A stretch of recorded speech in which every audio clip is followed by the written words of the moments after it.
Good, very good. You lighten my heart. You must tell me more. Now sit by me and tell me the tale of your journey. Hello friends, my name is Miranda, welcome to my universe, and today we're going to be talking about Lord of the Rings by J.R.R. Tolkien. Now, as you can imagine, this video is a pretty intimidating one. Plenty of people have reviewed this series multiple times before me. Lots of people have been inspired by the series. It's almost like the big boss of fantasy. And I'm sure many of you watching this have read this series or seen the movies multiple times. So I must say, please take my review with a grain of salt. I've only read this series once all the way through, and I haven't even seen all of the movies. I still need to watch The Return of the King. So I do not know as much as some fans do know. I still think I am entitled to make this video though, because I have read all the books. I also do have a lot of thoughts I want to share with you guys, and I figured that you would appreciate hearing my point of view when it comes to this story and the characters, everything that encompasses it. Also, side note, if you enjoy vlogs more than reviews, I did film reading vlogs for every single one of these books I'm going to talk about today. They are up on my channel. I have a Tolkien playlist that I will tag above, so you can go and check out those other videos as well. So welcome, grab first breakfast or second breakfast, make yourself comfortable, and let's begin. To start this all off, I wanted to talk about why I think this series became so popular and why it is so ahead of its time. Then I will continue on to reviewing each of the books separately. Without further ado, may the review begin. The Lord of the Rings is the only series that J.R.R. Tolkien wrote in his life. He spent all of his writing career developing this series, working on it, honing it, sharpening it into a blade that will soon absolutely change the course of fantasy history. The Lord of the Rings is split up into 3 books, but technically there are 2 parts to each book. The Fellowship of the Ring is the first book, and it contains book 1 and 2 of Lord of the Rings. The Two Towers is the second book, and it contains 3 and 4. And then the last and final book of the Lord of the Rings is The Return of the King. Something very interesting about this series that I did not know until recently is that Tolkien actually wrote the Elvish language before he wrote this series, or even before he wrote The Hobbit. Tolkien used to say all the time that language is the foundation of the world, and he is totally right in that regard. He wrote his language, and then he wanted to create a world that would encompass this language, and thus he came up with the land of Middle-earth. The first story that Tolkien wrote in Middle-earth was The Hobbit, which is a children's story. He wrote this for his kids. Because it is a children's fantasy novel, it reads easier than Lord of the Rings, and therefore I started with this book when I was reading this series. The Hobbit became such a big deal and everybody loved it that he decided to write another series. He decided to expand the whole story, and thus Lord of the Rings was born. Now, the reason I think that this took everybody, the fantasy genre, fantasy readers, even just normal everyday people by storm, is because of how much time he dedicated to his work. Tolkien did not just write a story. He built characters, he built a world, he built a language that people nowadays are still learning. He developed all of the cultures in Middle-earth so much that there is no question you can ask about this series that there is not an answer to. He wrote a Bible for this series, the Silmarillion. I have not read it, and I don't know if I will read it soon or ever. I'm really hoping that I'll read it, but I'm still deciding. He wrote lore that goes beyond what any other fantasy author has even dreamt of accomplishing, and he specifically focused all of his career into this series. It used to be the #1 fantasy series that was sold globally, and when you read it, you understand. Tolkien has a way of absolutely capturing your heart, making you cry, laugh. You feel like you're bleeding with these characters and rejoicing with these characters. All of the above. You feel like you live in Middle-earth, and that is why I feel like so many people rewatch the movies, reread the books. Everyone wants to be immersed in Middle-earth once they get a taste of it. Tolkien was a genius in the way that he wrote this story, building his characters and his world from the ground up, and it paid off tremendously. Lord of the Rings was ahead of its time, and I know that everybody, all of you probably watching this, already know that this series brought in so many new fantasy aspects and introduced elements that had never been seen in books prior. Some of these elements people can't even reuse in their own stories, such as the Hobbits. Tolkien put his blood, sweat, and tears into the smallest elements in this story, and it knits all tightly together to form this, and it is beautiful. Let me get into my thoughts on each of the books now. I am first going to start with The Hobbit, because even though it is not technically a part of the Lord of the Rings trilogy, I started with it before I even read Lord of the Rings, and so I feel like I need to give it the credit it deserves. The Hobbit is truly one of my favorite pieces of fiction I have read in my life. I think it catered to me as a reader more than Lord of the Rings necessarily did. I'm not saying that Lord of the Rings is worse in any regard. I am just saying that I enjoyed this more than I enjoyed Lord of the Rings, even though I rated those fairly highly. The Hobbit was my favorite though, and I think it is because it keeps everything short and sweet. I know a lot of you watching this video are probably ripping your hair out right now because you most likely enjoy a lot of complexity in your fantasy worlds. Now, I enjoy that too, and The Hobbit is very complex. This is when we first hear about the hobbits and their relationships with the dwarves and the elves.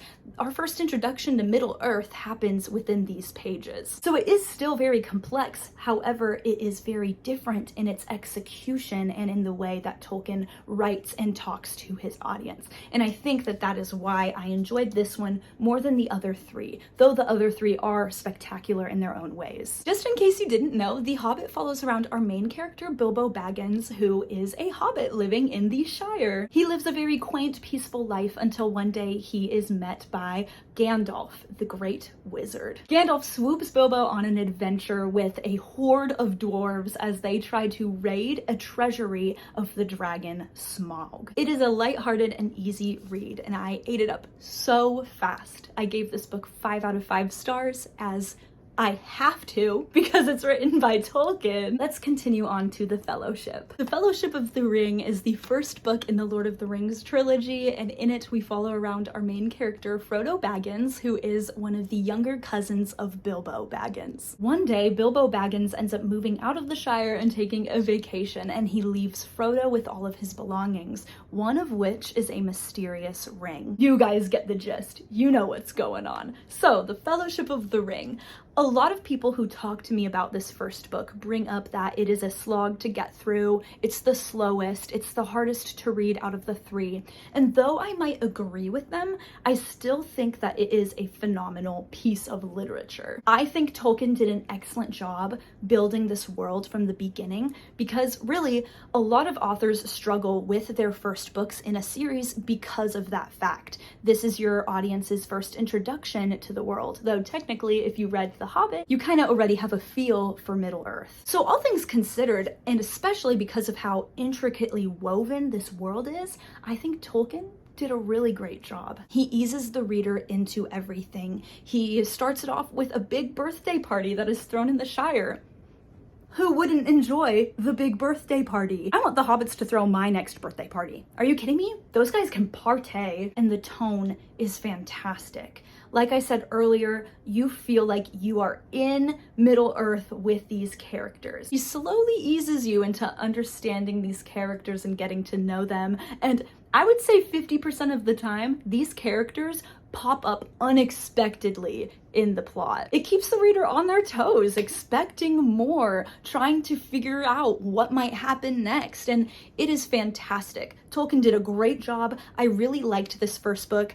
I do agree with the people that say it is a slog though. I definitely think it can be very hard to get through, but that's simply because it's very different from modern fantasy, even the way it is written, and that is just because of the time period. It's no fault of Tolkien's at all. I just think it can be harder to read for some people, and that is okay. It was definitely a challenge for me at first, but once the storyline picks up and you go on this adventure, I loved it. I also think a huge thing when going into this series, if you are wanting to read it for the first time, is that you cannot put a time limit on yourself. Do not do that. The first time I tried to read this series, which was a few years ago, I put a time limit on myself, and that was the worst thing I could have done. Do not tell yourself to finish this series by a certain date, or even finish the books, like book 1 or book 2 by a certain date. It's not going to happen if you do it like that. Do not put yourself under pressure. Read this book to enjoy it, and enjoy it you will. The Fellowship of the Ring gets a 5 out of 5 stars in my book. Next up is The Two Towers. I'm gonna set this book down because it is pretty freaking heavy. The Two Towers, in my opinion, is more enjoyable than The Fellowship of the Ring. I really loved it because obviously, like every other series you would read, you already have that foundation of the world and you're just further developing the plot line and the characters that you already previously have met. What I specifically love and adore about The Two Towers is the quotes and the character development. Those are my top two. Two of my favorite chapters that I have ever read in my life are in The Two Towers. Because of this, I do think that The Two Towers is my favorite out of the trilogy. I love it. I always am a fan of the middle book though. The White Rider, which is chapter 5 in The Two Towers, is specifically my favorite chapter. I absolutely love it. I do not want to spoil just in case there are new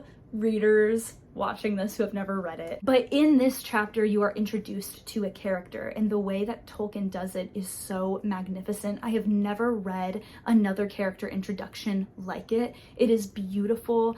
The way that Tolkien weaves words together to form sentences, completely mind-boggling. This book is also where we start to notice that there is deeper meaning behind character placement and behind specific plot points. We start to see other things forming below the surface that weren't necessarily noticeable in the first book. And so I love that. I love reading because I think everything is purposeful and I can learn something from each book that I read. And so I loved seeing how Tolkien placed certain characters to play roles that we might not necessarily have thought that they would play, and he switches it up and he explores a lot more themes in this book than he does in the first book.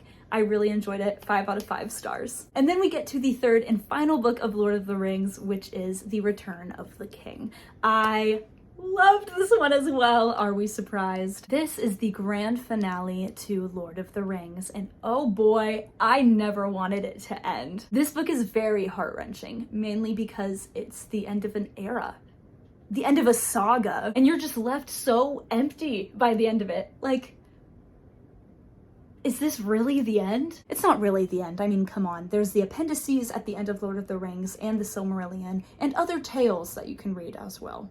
But I'm not going to get into those because I personally haven't read them. Tolkien dives deeper into the personality traits and the meanings behind side characters. He puts the focus a lot on them, mainly because there are an entire 10 chapters in this book, all back to back, where you do not hear from our main characters. That I thought was very interesting, and I've never seen that in any other book that I've read in my life.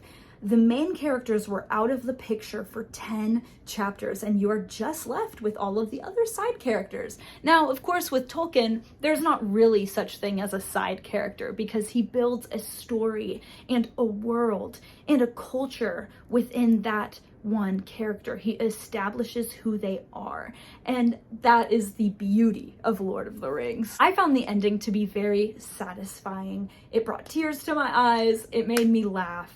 I absolutely enjoyed every second of it.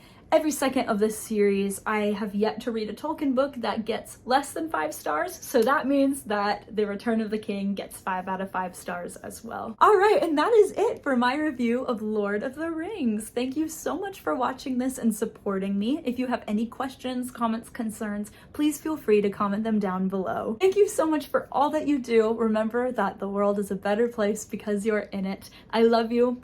Please be safe, make great choices, and I definitely will be seeing you next time. Bye! I'm glad that you are here with me, here at the end of all things.